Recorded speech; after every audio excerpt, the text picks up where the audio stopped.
Hello everyone, I am your educator Deepika. Student, पढ़ाई कैसी चल रही है? मैम हमेशा बोलती हैं सफर खूबसूरत है मंजिल से भी। क्या सफर है हमारा सफर है नीट की एक सीट हासिल करना।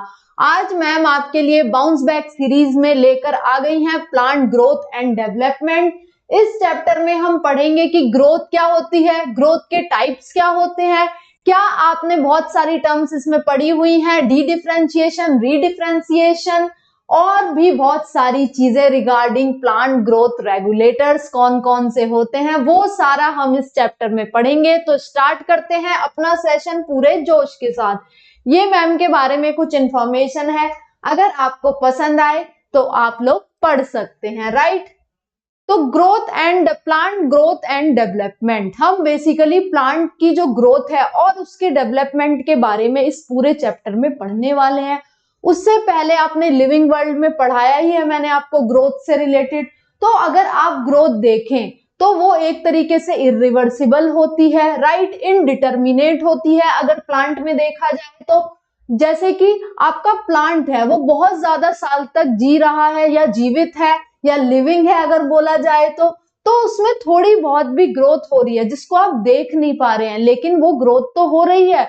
तो वो इनडिटर्मिनेट है, इनडिफाइन है आपकी, क्योंकि ग्रोथ आपकी हो रही है बट मेजरेबल है वो ग्रोथ। तो ग्रोथ के बारे में ही हमें इस पूरे चैप्टर में पढ़ना है। कितने टाइप की ग्रोथ होती है, राइट, ज्योमेट्रिक आपकी ग्रोथ होती है, लॉजिस्टिक ग्रोथ होती है, क्या है वो सारी चीजें उसके बारे में हम लोग पढ़ेंगे। तो स्टार्ट करते हैं। ग्रोथ के बारे में देखा जाए तो ये एक क्वांटिटेटिव पैरामीटर है, इरिवर्सिबल है। इंक्रीज इन साइज और वेट ऑफ द सेल अगर होता है तो उसको भी ग्रोथ कहते हैं। अब मान लो आप बच्चे थे, बच्चे से आप बड़े हुए हैं तो आपका मास तो इंक्रीज हुआ ही है ना।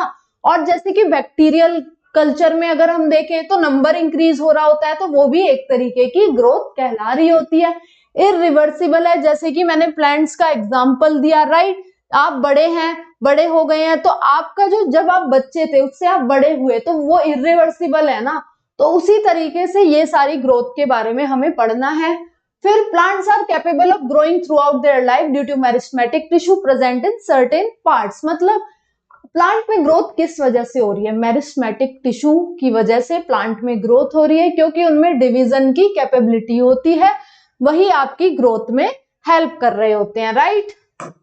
देन आगे देख लेते हैं, आगे क्या बोला गया है, right. Growth can be measured by increase in number, length, area, volume और ड्राई वेट और वेट वेट। मतलब जैसे कि नंबर इंक्रीज हुआ, बैक्टीरियल कल्चर के बारे में मैंने आपको बताया, वेट में इंक्रीज होना, मास में इंक्रीज को करना, इस तरीके से हम इस ग्रोथ को मेजर कर सकते हैं, राइट। प्राइमरी ग्रोथ और सेकेंडरी ग्रोथ के बारे में बात करें अगर हम प्लांट्स के केस में, तो प्राइमरी ग्रोथ आपका एपिकल मेरिस्टेम और आपका शूट मेरिकल स्टेम के थ्रू प्लांट में आपकी प्राइमरी ग्रोथ हो रही होती है। सेकेंडरी ग्रोथ के बारे में आपको ऑलरेडी पता है, पढ़ाया है मैंने आपको एनाटॉमी ऑफ फ्लावरिंग प्लांट्स में, कि सेकेंडरी ग्रोथ आपकी प्लांट्स में किस वजह से हो रही होती है? कैम्बियम की वजह से हो रही होती है आपके प्लांट्स में सेकेंडरी ग्रोथ। तो वही है जैसे अभी बताया मैंने, एपिकल मेरिस्टेम और आपका शूट मेरिस्टेम रेस्पॉन्सिबल होते हैं किस लिए? प्राइमरी ग्रोथ के लिए। और सेकेंडरी ग्रोथ की अगर हम बात करें तो वो होती है आपकी वेस्कुलर और कॉर्क कैम्बियम की वजह से। यही बात मैंने आपको अभी बताई है कि प्राइमरी ग्रोथ के लिए रेस्पॉन्सिबल होते हैं आपके root and shoot apical meristem, और सेकेंडरी ग्रोथ के लिए आपके vascular and cork cambium responsible होते हैं, राइट। और प्लांट की जो इंक्रीज करती है गर्थ, यानी कि तो वो किस वजह से करती है? वो आपकी करती है सेकेंडरी ग्रोथ की वजह से, राइट। समझ आया आपको? देन अगर आप देखें कि जर्मिनेशन और सीडलिंग डेवलपमेंट यहाँ पे दिखाया हुआ है बीन में। पहले एक आपके पास सीड था, यहाँ पे सीड से वहां से कॉटिलिडन्स निकले, देन उसके बाद आपका हाइपोकोटाइल एपिकोटाइल में कन्वर्जन हुआ, देन ये प्लांट के फॉर्मेशन हो गया। तो ये एक तरीके से जर्मिनेशन और सीडलिंग डेवलपमेंट बीन का दिखाया हुआ है, ये एनसीईआरटी का ही डायग्राम है, राइट। तो यही चीजें हैं कि पहले एक छोटा सा आपने सीड बोया, बोने के बाद फिर उससे थोड़ा सा प्लांट निकला, देन सीडलिंग बना, इस तरीके से पूरा प्लांट बना। यही प्रोसीजर यहाँ पे दिखाया हुआ है, किसमें? बीन में दिखाया गया है, राइट। समझ में आया? अभी तक हमने ग्रोथ के बारे में समझ लिया। आगे चलते हैं, आगे देखते हैं कि phases of growth. Phases of growth के बारे में पढ़ते हैं। तो 3 फेजेस होते हैं आपके ग्रोथ के, आपने ये पढ़ा हुआ है एनाटॉमी ऑफ फ्लावरिंग प्लांट्स में। पहले आपका डिवीजन होगा, मेरिस्मेटिक टिश्यू आएंगे, देन इलोंगेशन होगा, देन आपका मैच्योरेशन होगा। तो मेरिस्मेटिक फेज में क्या होता है, apices of root and shoot shown करता है ये वाला, और meristematic growth facilitated by a thin cellulosic wall along with many plasmodesmata connections. तो यहाँ पे प्लाज्मोडेस्माटा कनेक्शन भी देखने को मिलते हैं। सबसे पहला फेज जो होता है आपका वो मेरिस्मेटिक फेज होता है, या उसको हम फॉर्मेटिव फेज भी बोलते हैं, क्योंकि सबसे पहले अगर ग्रोथ करानी है तो सेल्स का डिवीजन होना तो जरूरी है। तो फर्स्ट फेज ऑफ ग्रोथ हो जाएगा आपका मेरिस्मेटिक, देन इलोंगेशन फेज आएगा जिसमें deposition in the cell wall and increase vacuolation हो जाएगा। अब सेल्स का डिवीजन हुआ, उनका इलोंगेशन होना भी तो जरूरी है। मेरिस्मेटिक फेज के बाद आपका आ जाएगा इलोंगेशन फेज। ये छोटी छोटी बातें आपको याद रखना जरूरी है। मेरिस्मेटिक फेज देख लिया हमने, इलोंगेशन फेज देख लिया, देन आ जाएगा आपका मैच्योरेशन फेज, जिसमें क्या होगा कि सेल वॉल थिकनिंग हो जाएगी, आपकी लिग्निफिकेशन हो जाएगा और सेल अटेन कर लेंगे मैच्योरिटी, मैक्सिमम साइज गेन कर लेंगे और अंडरगो प्रोटोप्लाज्मिक मॉडिफिकेशन, उनके प्रोटोप्लाज्म में मॉडिफिकेशन हो जाएगा। पहले डिवीजन हुआ, मेरिस्मेटिक फेज आया, फिर इलोंगेशन हुआ, देन आपका आ गया मैच्योरेशन फेज, जिसमें आपके सेल अटेन कर लेंगे मेरिस्मेटिक, अपना जो साइज है उसको अटेन कर लेंगे मैक्सिमम, और उनके जो प्रोटोप्लाज्म है उसमें मॉडिफिकेशन होने शुरू हो जाएंगे। तो ये तीनों फेजेस मेरिस्मेटिक, इलोंगेशन और आपका मैच्योरेशन फेज समझ में आया होगा आपको। आगे चलते हैं, आगे देखते हैं। ग्रोथ रेट की बात करें तो क्या है ग्रोथ रेट। अब ग्रोथ रेट क्या होता है, मान लीजिए आप कह तो रहे हैं कि आप में ग्रोथ हो रही है, चाहे वो एनिमल हो या प्लांट हो, पर एक सर्टेन टाइम में अगर देखें हम उसे पर यूनिट टाइम अगर ग्रोथ देखें किसी भी ऑर्गेनिज्म की, तो वो कहलाएगी आपकी ग्रोथ रेट। यानी कि growth rate is the increase growth in unit time. अगर हम पर्टिकुलर यूनिट टाइम में किसी भी ऑर्गेनिज्म, चाहे वो बैक्टीरिया हो, प्लांट हो, आपका एनिमल हो, किसी की भी ग्रोथ मेजर कर रहे हैं तो वो उसका कहलाएगा क्या, ग्रोथ रेट कहलाएगा, राइट। आगे देखते हैं। Growth can be shown in the form of either arithmetic growth और आपका ज्योमेट्रिक ग्रोथ। अब ये क्या है, ये एनसीईआरटी में दिया हुआ है कि अर्थमेटिक ग्रोथ क्या है, आपका ज्योमेट्रिक ग्रोथ क्या है, उसके बारे में पढ़ेंगे। तो अर्थमेटिक ग्रोथ का देखें तो it refers to constant growth rate with time. यानी कि जैसे कि मेरिस्मेटिक टिश्यू का जब डिवीजन होता है, एक वो मेरिस्मेटिक टिश्यू बनाता है, एक परमानेंट बनाता है, फिर से डिवीजन हो जाता है, फिर से क्या होता है, फिर से मेरिस्मेटिक टिश्यू, फिर से परमानेंट टिश्यू।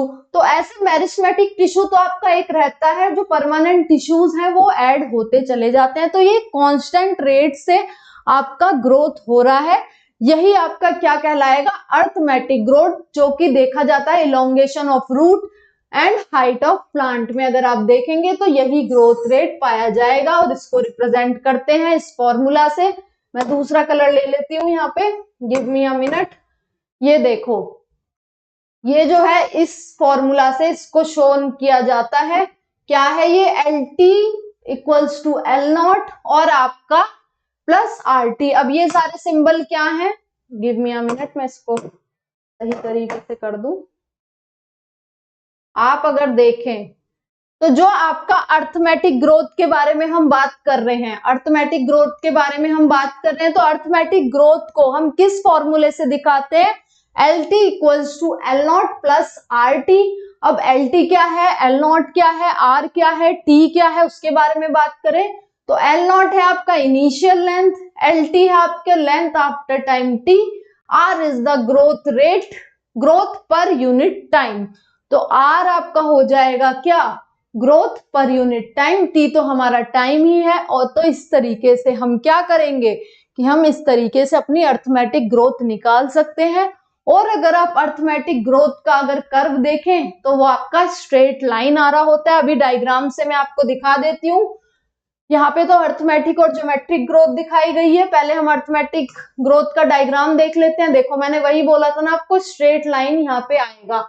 जैसे कि आपका एक मेरिस्टेम है, उसने एक तो मेरिस्टेमिक टिश्यू बनाया, फिर एक परमानेंट बना दिया, फिर से एक मेरिस्मेटिक टिश्यू, फिर परमानेंट। तो इस तरीके से परमानेंट टिश्यू का नंबर इंक्रीज होता रहेगा, होता रहेगा, होता रहेगा, और ये स्ट्रेट लाइन में आपका ग्राफ आ जाएगा। Constant linear growth, a plot of length L against time T। तो अगर आपसे कोई पूछे, ग्राफ से भी क्वेश्चन अगर आ जाए आपके पास कि ग्राफ आपका जो अर्थमेटिक ग्रोथ में कैसा बनता है, सिग्मॉइड बनता है, लीनियर बनता है, स्ट्रेट लाइन बनता है, तो आप लीनियर या स्ट्रेट लाइन वहां पे टिक करके आएंगे। और इसका फॉर्मूला बता दिया मैंने आपको, LT equals to L0 plus आपका RT इसका फॉर्मूला हो जाएगा, राइट। यहाँ पे डिफरेंशिएशन दिखा रखा है किसका, अर्थमेटिक और ज्योमेट्रिक ग्रोथ का। ज्योमेट्रिक ग्रोथ के बारे में हम पढ़ ले, फिर उसके बाद हम डिफरेंशिएशन इनका देखेंगे। तो ज्योमेट्रिक ग्रोथ के बारे में आए तो geometric growth, my dear student, ऐसा तो है नहीं कि आप ये पहली बार पढ़ रहे हैं। ज्योमेट्रिक ग्रोथ के बारे में आपने ऑलरेडी पढ़ा हुआ है। ज्योमेट्रिक ग्रोथ का जो कर्व आ रहा होता है वो आता है आपका सिग्मॉइड कर्व, राइट। तो सिग्मॉइड कर्व में क्या देखा जाता है, एस शेप्ड होता है वो, और उसमें इनिशियली लेग फेज देखा जाता है, फिर एक्सपोनेंशियल फेज देखा जाता है। एक इनिशियली स्लो डाउन होती है ग्रोथ, धीरे धीरे होती है, फिर एकदम से ग्रोथ आपकी बढ़ जाती है एक्सपोनेंशियली, देन फिर आपका आ जाता है कौन सा फेज, स्टेशनरी फेज। तो ज्योमेट्रिक जो ग्रोथ होती है उसमें इनिशियली आपको लेग फेज देखने को मिलता है of slow down growth, then exponential और log phase of rapid growth, then आपका stationary phase where the growth is slow down. और इसका जो फॉर्मूला होता है वो आता है आपका WT equals to W0 E की पावर RT। तो एक्सपोनेंशियली यहाँ पे ग्रोथ हो रही है, तो यहाँ पे जो फॉर्मूला होगा वो भी E की पावर RT में होगा, यानी कि WT equals to W0 E की पावर RT। अब ये सारे जो भी आपको सिंबल्स दिए हुए हैं इनका मतलब क्या है, W0 is the initial size, it can be increased in number of cell। Initial जो साइज है या फिर आपका वेट है उसको हम बोल रहे हैं W0, राइट। देन आपका WT क्या है, WT है आपका size after time T। R क्या है, growth rate, growth per unit time, और also refers as efficiency index. तो R आप याद रखेंगे कि R क्या बताया मैम ने बताया, ग्रोथ पर यूनिट टाइम, और इसको क्या बोलते हैं, एफिशिएंसी इंडेक्स भी बोल रहे होते हैं, राइट। E क्या है, ये E is the base of the natural logarithm, जो भी हम मैथ में करते हैं ये सारी चीजें। Most of the living organism follow sigmoid curve. Sigmoid curve की बात मैंने आपको बताई दी है, राइट। इसको स्टार मार्क कर लो आप, राइट। सिग्मॉइड कर्व शो करते हैं cells, tissue, organs of the plant. तो ज्योमेट्रिक ग्रोथ आपको समझ में आई कि किस तरीके का ग्राफ उसमें देखने को मिल रहा है आपका। और लीनियर जो हमने कर्व देखा जो कि हमारा अर्थमेटिक ग्रोथ थी, उसमें लीनियर हमने या स्ट्रेट लाइन आपका हमने ग्राफ देखा, राइट। अब देख लेते हैं इन दोनों का जो यहाँ पे डिफरेंशिएशन दिखाया है, डायग्रामेटिक रिप्रेजेंटेशन ऑफ अर्थमेटिक और आपका ज्योमेट्रिक ग्रोथ, और आपकी स्टेजेस दिखाई हैं during embryo development showing geometric और आपका अर्थमेटिक ग्रोथ। तो यहाँ पे अगर आप देखें तो इस तरीके से, जैसे मैंने बताया था आपको कि मेरिस्मेटिक टिश्यू ऐसी रहेगा आपका, यहाँ पे परमानेंट टिश्यू इंक्रीज करते जाएंगे, जैसे 2 थे, फिर 3 हो गए, फिर 4 हो गए यहाँ पे, राइट। 1 2 3 4, यही उसके एग्जाम्पल से इजीली समझ में आ जाएगा कि एक मेरिस्मेटिक टिश्यू परमानेंट टिश्यू में कन्वर्ट हो रहा है और एक और मेरिस्मेटिक टिश्यू में कन्वर्ट हो रहा है। अगेन क्या हो रहा है, अगेन फिर से वही मेरिस्मेटिक टिश्यू आपका परमानेंट टिश्यू में कन्वर्ट हो जा रहा है और मेरिस्मेटिक टिश्यू में कन्वर्ट हो जा रहा है। तो ऐसे इंक्रीज कर रहा है नंबर परमानेंट टिश्यू का। यहां से भी देख सकते हो कि एक यहाँ पे 1 2 3 4 इस तरीके से इंक्रीज हो रहा है। बट ज्योमेट्रिक ग्रोथ में क्या हो रहा है, 1 से आपके 2 बने, 2 से 4, 4 से 8, 8 से 16, तो पावर्स में चल रही हैं चीजें। तो इसलिए जो आपका ज्योमेट्रिक ग्रोथ का फॉर्मूला आ रहा है वो भी WT equals to W0 E की पावर RT हो रहा है, क्योंकि यहाँ पे जो ग्रोथ हो रही है 1 से 2 बन रहे हैं, 2 से 4, 4 से 8, 8 से आपके 16, इस तरीके की ग्रोथ अगर आपको कहीं भी देखने को मिल रही है वो कहलाएगी आपकी क्या, ज्योमेट्रिक ग्रोथ, राइट। समझ में आ गया ये सारा। फॉर्मूलेज आपको याद रखने हैं क्योंकि फॉर्मूलेज से रिलेटेड भी आपको मिसमैच करके ज्योमेट्रिक और आपकी अर्थमेटिक ग्रोथ से रिलेटेड क्वेश्चन पूछ लिए जाएंगे। तो एक एक चीज को ध्यान से समझो। अब हम ज्योमेट्रिक ग्रोथ का कर्व देख लेते हैं। मैंने बताया था ये आपका सिग्मॉइड कर्व होता है। तो सिग्मॉइड कर्व में इनिशियली आपकी जो ग्रोथ होती है वो स्लो होती है, तो उसको हम क्या बोलेंगे, उसको बोलेंगे हम लैग फेज। फिर एकदम से जो ग्रोथ हुई उसको बोलेंगे हम एक्सपोनेंशियल, एकदम से ग्रोथ हुई, एक टाइम पे आके वही ग्रोथ रुक गई, उसको हम स्टेशनरी फेज बोलेंगे। तो ये वाली चीजें भी याद रखनी है कि जो आपका क्योंकि क्वेश्चन ऐसे भी पूछ लेगा कि आपका जो ग्रोथ होती है अर्थमेटिक, क्या उसमें लैग फेज, एक्सपोनेंशियल फेज और स्टेशनरी फेज देखा जाता है? नहीं, वहां टिक नहीं करके आओगे तुम लोग। ज्योमेट्रिक फेज में ही सिर्फ ये तीनों फेजेस दिखते हैं, लैग फेज, एक्सपोनेंशियल फेज और आपका स्टेशनरी फेज, राइट। समझ में आ गया। आगे चलते हैं, आगे पढ़ते हैं। ये जो तीन टर्म्स के बारे में मैंने बोला, डिफरेंशिएशन, डी डिफरेंशिएशन, रीडिफरेंशिएशन। अब ये तीनों वर्ड्स क्या हैं, इसमें काफी कंफ्यूजन हो रहा होता है स्टूडेंट्स को। तो डिफरेंशिएशन यानी कि एक मेरिस्मेटिक सेल है, वो डिवीजन करा उसने तो वो कन्वर्ट हो गया एक मेरिस्मेटिक सेल में और एक परमानेंट सेल में। तो जो भी परमानेंट सेल है अगर उसने कोई भी फंक्शन अटेन कर लिया ये कहलाएगा differentiation.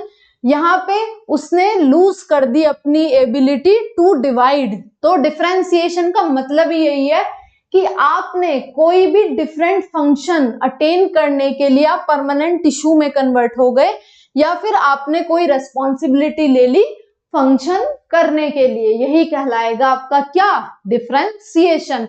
Meristematic cell differentiate and undergo structural changes to perform specific function. लिखा हुआ है यहाँ पे पूरा कि वो डिफरेंशिएट और जाते हैं स्ट्रक्चरल चेंजेस के लिए ताकि वो स्पेसिफिक फंक्शन परफॉर्म कर सके, यही कहलाता है क्या, आपका डिफरेंशिएशन। जैसे कि ट्रैकेली एलिमेंट्स में जो कि डेवलप करते हैं lignocellulosic walls which is strong, elastic and required किसके लिए होती है, transport of water to long distances, right. तो समझ आया। जैसे कि ट्रैकेरी एलिमेंट्स का एग्जांपल लिया तो उसमें क्या है कि वो डेवलप होती हैं इनटू लिग्नोसिक सेल्यूलोसिक वॉल ताकि वो वाटर को लॉन्ग डिस्टेंस तक ट्रांसपोर्ट कर सके। तो ट्रैकेरी एलिमेंट्स डेवलप हो जाते हैं आपके किसमें, लिग्नोसेल्यूलोसिक सेल वॉल्स में, ताकि वो लॉन्ग डिस्टेंस तक वाटर का ट्रांसपोर्ट कर ले। तो यहाँ पे इन्होंने एक स्पेसिफिक फंक्शन अटेन कर लिया है। तो यही क्या कहला रहा है आपका, ये कहला रहा है आपका क्या, डिफरेंशिएशन, राइट। देन बात कर लेते हैं डी डिफरेंशिएशन की।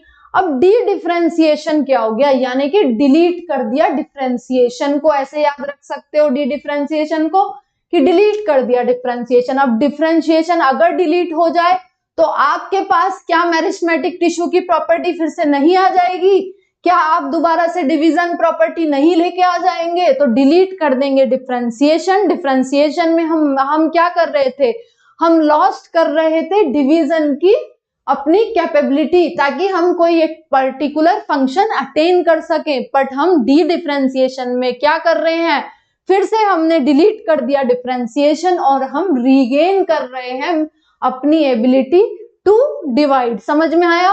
When living differentiation cells regain their ability to divide and differentiate, the process is called de-differentiation। जैसे कि parenchymatous cells होते हैं, again differentiate होते हैं into cork and interfascicular cambium। तो डिफरेंशिएशन, डी डिफरेंशिएशन समझ में आया आपको।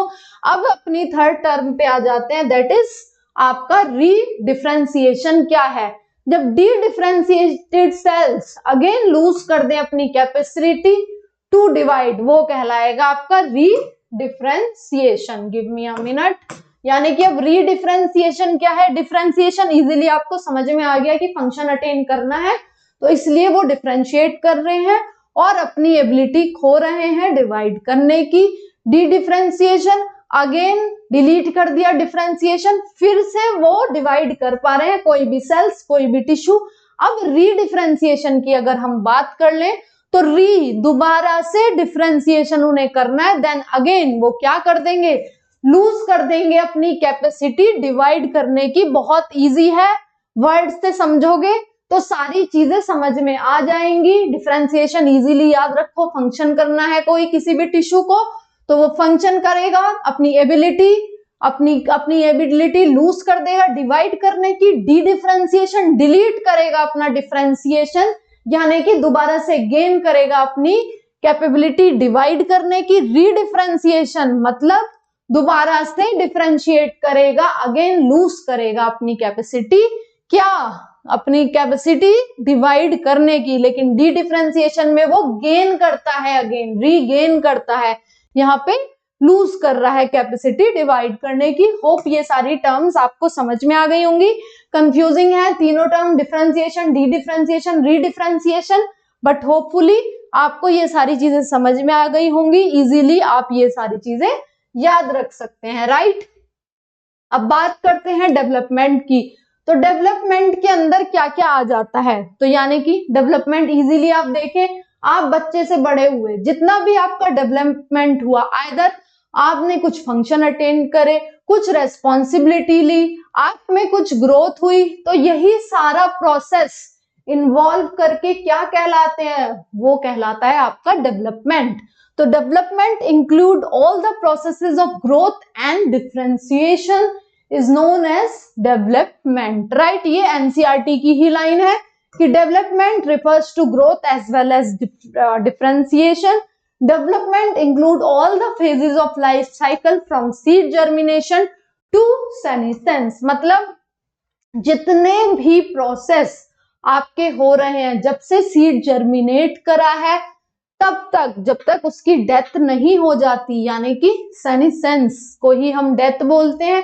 जितने भी फेजेस प्लांट्स में हो रहे हैं from its germination to senescence, तो ये आपका कहलाएगा क्या, ये आपका कहलाएगा डेवलपमेंट। समझ में आ गई बात, आगे देखते हैं, right. Development is controlled by various extrinsic and intrinsic factor. Intrinsic में आपके आ जाते हैं genetic as well as hormonal control, और एक्सट्रिंसिक में आपके आ जाते हैं environmental factors like oxygen, temperature, water, nutrient.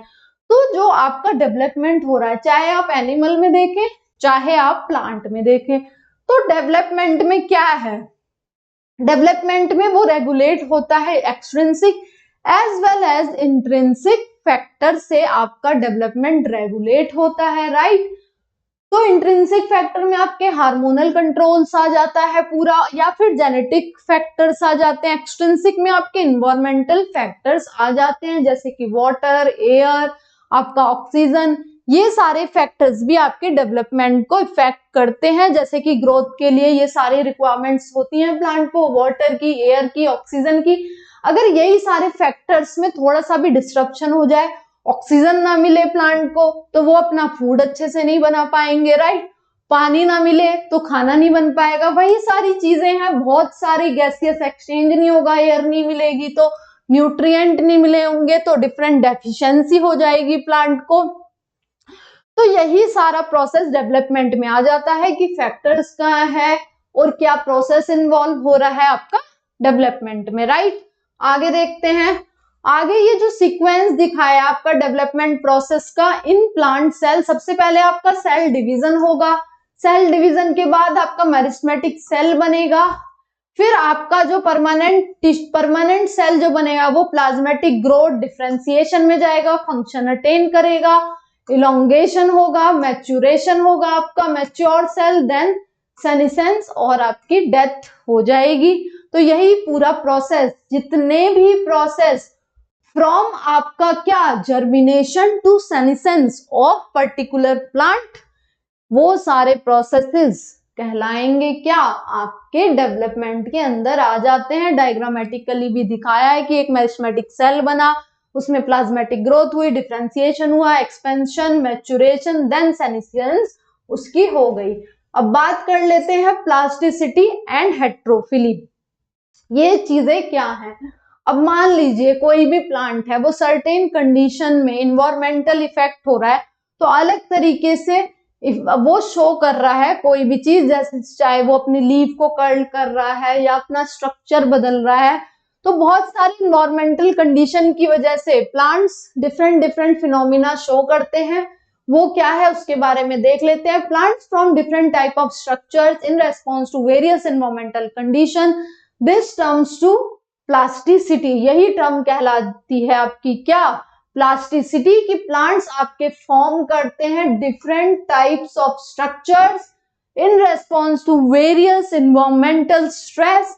ये टर्म क्या कहलाएगी आपकी? कहलाएगी प्लास्टिसिटी। समझ में आया? मैंने बताया आपको कोई भी इन्वायरमेंटल स्ट्रेस आ रहा है, प्लांट डिफरेंट तरीके के स्ट्रक्चर बना रहा है, चाहे वो लीफ को कर्ल कर रहा है या किसी तरीके का अलग पैटर्न शो कर रहा है, यही कहलाती है आपकी क्या? प्लास्टिसिटी। अब हेट्रोफिली क्या है? यहां से नीट में क्वेश्चन पूछ लिया जाता है, तो ध्यान से सुनो सारी बातें, राइट।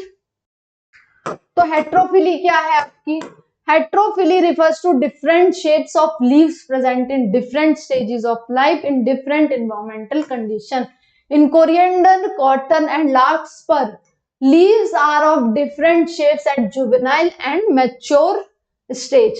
तो कोरिएंडर, कॉटन एंड लार्कस्पर ये क्या शो कर रहे होते हैं? Different types of leaf show कर रहे होते हैं ड्यूरिंग देयर जुवेनाइल और इनके मैच्योरेशन जो फेजेस होते हैं based on their age related, यानी कि जुवेनाइल इनिशियली जो उनका फेज होता है, फिर मैच्योर फेज में कॉटन, कोरिएंडर और larkspur different types of leave show कर रहे होते हैं, राइट। दूसरा एग्जांपल यहाँ पे स्टार मार्क कर लो, 4 मार्क्स का क्वेश्चन यहाँ से हमेशा पूछा जाता है। फिर इन बटर कप में अगर हम देखें तो leaves of terrestrial and aquatic habitat are different. Example देख लेते हैं डायग्राम की हेल्प से कि जो आपका कॉटन, कोरिएंडर, लार्कस्पर है वो अपनी डिफरेंट जुवेनाइल और अपनी मैच्योर फेज में different type of leave show करेगा। बट आपकी बटर कप में क्या होता है? जो टेरेस्ट्रियल और एक्वेटिक हैबिटेट में जो स्पीसीज रहती हैं वो अलग तरीके से अपनी लीव शो करती हैं। यही सारे एग्जाम्पल हैं किसके? हेट्रोफिली के। और ये फिनोमिना कहला रहा है क्या? प्लास्टिसिटी। तो हेट्रोफिली इन लार्कस्पर और आपका बटरकप, ये तो आपका लार्कस्पर में आप देख सकते हैं जुवेनाइल फेज में इस तरीके से उनकी लीफ दिख रही है, एडल्ट में यानी कि मैच्योर फेज में इस तरीके से लीफ दिख रही है आपकी, राइट। और बटरकप में देखें तो टेरेस्ट्रियली जब वो हैबिटेट में रहते हैं तो ऐसी लीफ बनाते हैं, जब वो वाटर में रहते हैं तो वो इस तरीके से अपनी लीव बना रहे होते हैं। अब बात कर लेते हैं important discovery of plant growth regulators. अब प्लांट ग्रोथ रेगुलेटर्स क्या होते हैं? जैसे कि हमारे एनिमल्स में हॉर्मोन्स होते हैं, राइट, ऐसे ही प्लांट में क्या होते हैं? प्लांट ग्रोथ रेगुलेटर, जो कि प्लांट की ग्रोथ को प्रमोट कर रहे होते हैं। बट इसी में कुछ इनहिबिटर्स भी होते हैं, उनके बारे में भी हम बात करेंगे। पहले डिस्कवरी देख लेते हैं कि किस तरीके से डिस्कवरी हुई है, राइट। तो जो चार्ल्स डार्विन और उनके सन थे, उन्होंने शो किया some substance at the tip of coleoptile of canary grass which is transmittable and responsible for photoperiodism और bending towards right। तो ऑक्सिन को आइसोलेट किया सबसे पहले फ्रॉम ह्यूमन यूरिन, और जो FW वेंड थे उन्होंने आइसोलेट किया ऑक्सिन को फ्रॉम कोलेप्टाइल ऑफ ओट। अब सबसे पहले 1 बाय 1 देखेंगे। जो डार्विन और उनके सन थे, राइट, फ्रांसिस थे उनके सन, उन्होंने दोनों ने क्या देखा? कोई तो सब्सटेंस है, जब सनलाइट की प्रेजेंस में उन्होंने कैनेरी ग्रास में देखा कोलेप्टाइल ऑफ कैनेरी ग्रास आपकी बेंड हो रही है। डायग्राम दिखा देती हूं मैं आपको, ये रहा डायग्राम, एनसीईआरटी का ही डायग्राम है। चार्ल्स डार्विन एंड फ्रांसिस उनके सन, उन्होंने देखा कि जब हम सनलाइट दे रहे हैं कोलेप्टाइल ऑफ कैनेरी ग्रास तो वो बेंड हो रहा है, बट उन्हें ये नहीं पता था कि ये क्या ऑक्सिन है, किस वजह से ये चीजें हो रही हैं, उन्हें ये नहीं पता था। बस experiment used to demonstrate the tip of coleoptile is the source of auxin arrows indicate direction of light, जैसे जैसे सनलाइट पड़ रही थी वो बेंड हो रहा था, लेकिन क्या उसमें ऑक्सीजन है ऐसा उन्होंने कुछ भी आइडेंटिफाई नहीं किया था। बस उन्होंने बोला कुछ तो ऐसा है जिसकी वजह से आपकी कोलियोप्टाइल ऑफ कैनरी ग्रास तो वो आपकी बेंड हो रही है। समझ आया आपको? फिर उसके बाद आपके आए क्या, FW वेंट, जिन्होंने आइसोलेट किया oxygen from coleoptile of oat से। समझ आया? ऑक्सीजन की डिस्कवरी हमने देख ली, FW वेंट ने दिया। जितने भी साइंटिस्ट के नाम लिखे हुए हैं ये भी आपके MCQ में आ सकते हैं कि कौन से साइंटिस्ट ने कौन से प्लांट ग्रोथ रेगुलेटर की डिस्कवरी करी है। तो FW वेंट ने आपका ऑक्सीजन को आइसोलेट किया था फ्रॉम कोलियोप्टाइल ऑफ ओट से।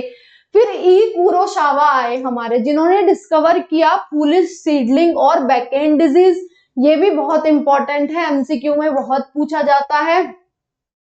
Of rice seedling was due to presence of gibberellic acid in the fungus Gibberella fujikuroi. यानी कि ई कुरोसावा आए, उन्होंने देखा एक डिजीज को जो कि थी फूलिश बैकएंड डिजीज, और या फिर आपकी फूलिश सीडलिंग और बैकएंड डिजीज देखा। राइस में देखा उन्होंने, ये क्या थी डिजीज, इसमें ये देखा गया था कि राइस जो है हमारे उनकी हाइट तो बढ़ रही है बट उनमें दाने नहीं मिले उन्हें, तो इसलिए इसको क्या कहा, फूलिश सीडलिंग डिजीज कहा गया, क्योंकि फूलिश ही है एक तरीके से कि हाइट तो बढ़ रही है प्लांट की बट उसमें दाने नहीं दिख रहे, तो इसलिए इसे फूलिश सीडलिंग डिजीज कहा गया या बकाने डिजीज कहा गया। और लेटर ऑन उन्होंने देखा ई कुरोसावा ने कि ये जिब्रेलिक एसिड की वजह से हो रहा था, क्योंकि वो इलोंगेशन ऑफ स्टेम के लिए रेस्पॉन्सिबल होता है, राइट। और ये कहां पे किस वजह से हो रही थी, फंगस जिब्रेला फ्यूजिकोराई की वजह से ये हो रहा था, राइट। समझ में आया आपको? तो ये इंपॉर्टेंट है, आपका ध्यान रखेंगे। देन हमारे साइंटिस्ट आ गए स्मोक, जिन्होंने डिस्कवर किया callus proliferation in internode region takes place only if oxygen was supplemented with coconut milk, DNA, yeast और आपका वस्कुलर टिश्यू। तो यहाँ पे इन्होंने देखा कि डिस्कवर किया कैलस प्रोलिफरेशन अगर हम करें तो इंटरनोडल रीजन में देखा, जो कि सिर्फ पॉसिबल हो पाया जब उन्होंने ऑक्सीजन सप्लीमेंट किया कोकोनट मिल्क, DNA, यीस्ट और वस्कुलर टिश्यू से। मिलर ने देखा, लेटर ऑन आइडेंटिफाई किया क्रिस्टलाइज साइटोकाइनिन और उसको टर्म दे दी क्या, काइनेटिन, जो कि उन्होंने कहां से आइसोलेट किया था, हेयरिंग स्पर्म DNA से। तो मिलर ने आपका साइटोकाइनिन बताया कि कहां से आया, हेयरिंग स्पर्म DNA से आपका आया, राइट। इधर से देख लो, चाहे लिखा हुआ है इधर कि काइनेटिन, साइटोकाइनिन को टर्म दिया क्या, काइनेटिन, और उसको कहां से लिया, हेयरिंग स्पर्म DNA से मिलर ने लिया। फिर HH कजन आए, इन्होंने क्या डिस्कवर किया, इन्होंने डिस्कवर किया presence of gaseous substance for ripened oranges में देखा कि कौन सा ऐसा सब्सटेंस है जो रेस्पॉन्सिबल है राइपनिंग ऑफ फ्रूट्स के लिए, तो उन्होंने फिर इथिलीन की डिस्कवरी यहां से करी। जितने भी ये साइंटिस्ट है इनको याद रख लो, टेबुलर फॉर्म में अपने नोट्स बना लो, right. Give me a minute. ये हो गया हमारा डिस्कवरी। देन हम बात कर रहे हैं ऑक्सीन्स की। अब हम वन बाय वन एक एक अपना जो प्लांट ग्रोथ रेगुलेटर है, चाहे वो ऑक्सीन हो, जिब्रेलिन हो, आपका इथिलीन हो, एब्सिसिक एसिड हो, इनके बारे में, सबके बारे में वन बाय वन पढ़ेंगे कि ये सारी चीजें क्या हैं।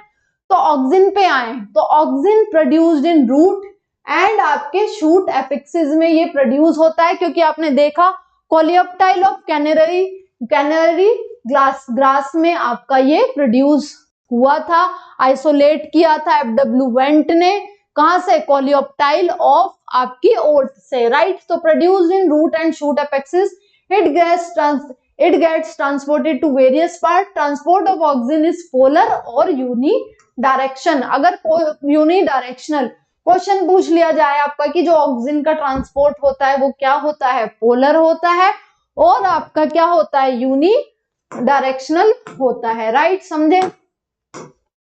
अब देख लेते हैं नेचुरल ऑक्सीजन कौन से होते हैं, सिंथेटिक ऑक्सीजन कौन से होते हैं।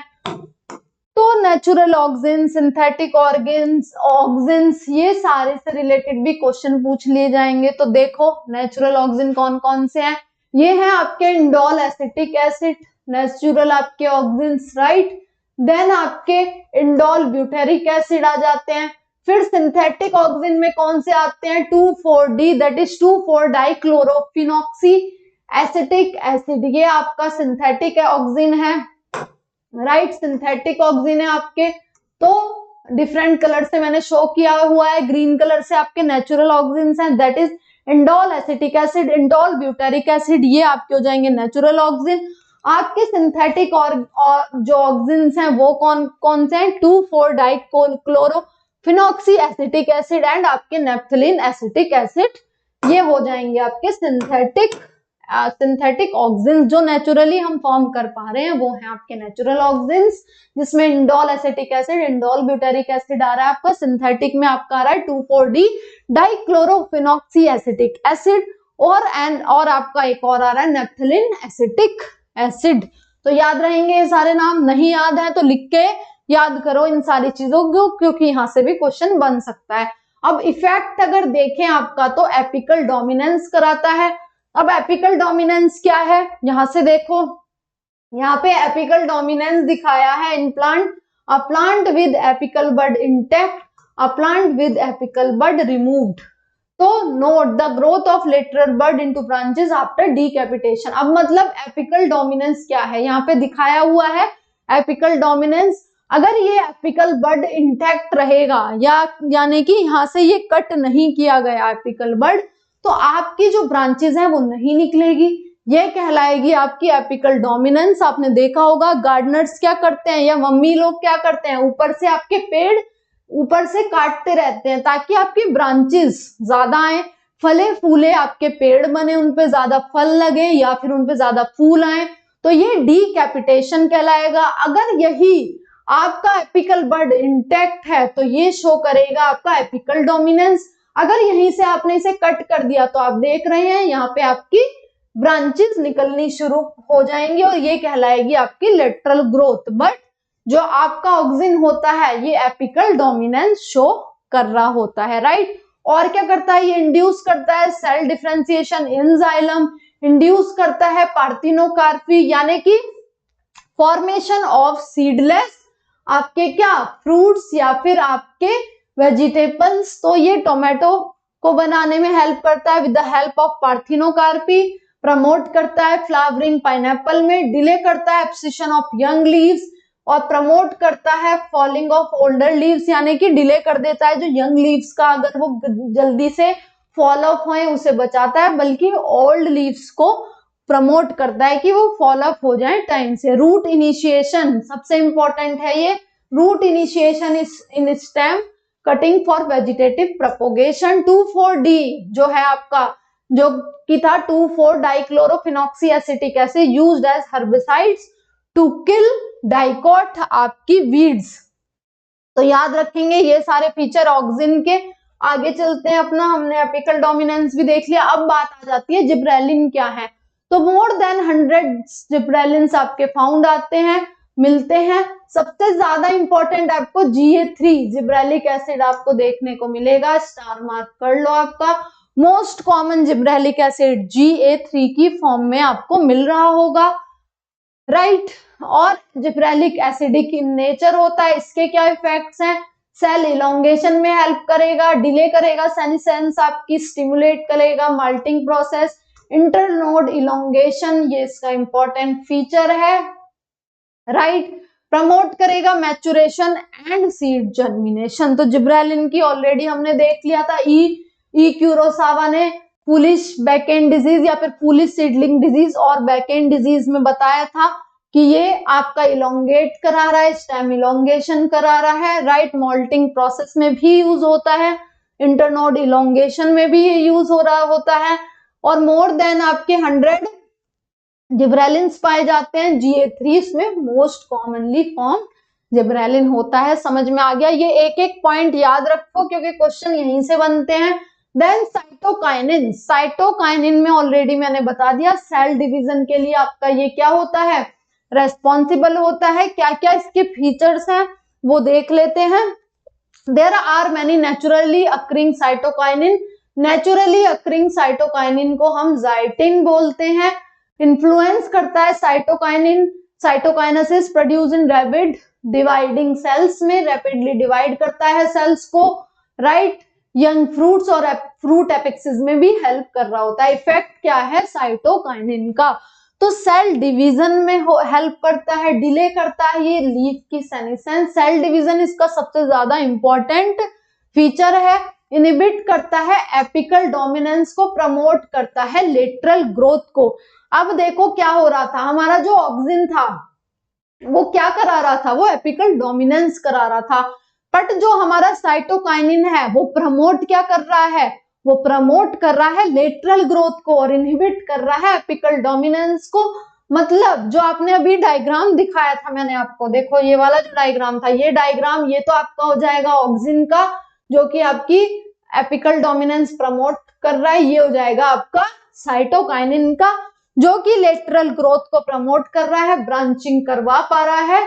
तो ये है आपका साइटोकाइनिन का डायग्राम, डिले कर रहा है ये यहाँ पे एपिकल डोमिनेंस को, ब्रांचेस करा रहा है किसकी, प्लांट्स की, राइट। डिले कर रहा है सेनेसेंस, एम्ब्रियो डेवलपमेंट में हेल्प कर रहा है, सीड जर्मिनेशन करा रहा है, प्रमोट कर रहा है न्यूट्रिएंट मोबिलाइजेशन या metabolism, formation of chloroplast in the leaves और एडवेंटिशियस शूट फॉर्मेशन भी ये कर रहा है, राइट। तो हमने देख लिया ऑक्सिन का, देख लिया जिब्रेलिन का, देख लिया साइटोकाइनिन के इफेक्ट्स देख लिए, क्या क्या नेचुरल फॉर्म है उनकी, क्या सिंथेटिक फॉर्म है वो देख ली। अब हम आ गए हैं इथिलीन पे। इथिलीन यानी कि जो भी आपका प्लांट ग्रोथ रेगुलेटर है, राइपनिंग ऑफ फ्रूट्स यानी कि आपके फ्रूट्स को पकाने के काम आता है, वो प्लांट ग्रोथ रेगुलेटर कहलाता है इथिलीन। ये एक गैसियस हार्मोन है, ये भी इंपॉर्टेंट लाइन है, produced by ripen fruit tissue undergoing senescence. Ethephon जो होता है, इथेफोन मोस्टली यूज्ड होता है ये आपकी फ्रूट राइपिंग के लिए, तो याद रखेंगे फ्रूट राइपनिंग के लिए इथेफोन सबसे ज्यादा इंपॉर्टेंटली यूज किया जाता है मार्केट में। इसके क्या इफेक्ट है, फ्रूट राइपनिंग जैसे कि tomato, apple, senescence and abscission of leaf, flower and fruit जैसे कि cotton, walnut, cherry, maintenance of apical hook on the seedling, break करता है ये seed and bud dormancy, initiate करता है seed germination in peanut, seeds and potato, root का initiation कराता है, इंटरनोड एंड पिट्योल इलोंगेशन कराता है, प्रमोट करता है फ्लावरिंग, राइट, फ्लावरिंग और कुकुम्बर और मैंगो में ये देखा जाता है। तो सबसे ज्यादा इंपॉर्टेंट रोल जो इथाइलिन का है वो यही है कि ये फ्रूट राइपनिंग में आपकी हेल्प कर रहा होता है। लास्ट हमारा बचता है एब्सिसिक एसिड। ये क्या है, ये स्ट्रेस हार्मोन है, यानी कि जैसे भी प्लांट को कोई भी स्ट्रेसफुल कंडीशन होगी ये आपका रिलीज हो जाएगा प्लांट में, और ये एक्ट एज इनहिबिटर भी होता है प्लांट ग्रोथ में और प्रोड्यूस्ड होता है सभी सेल्स में, राइट।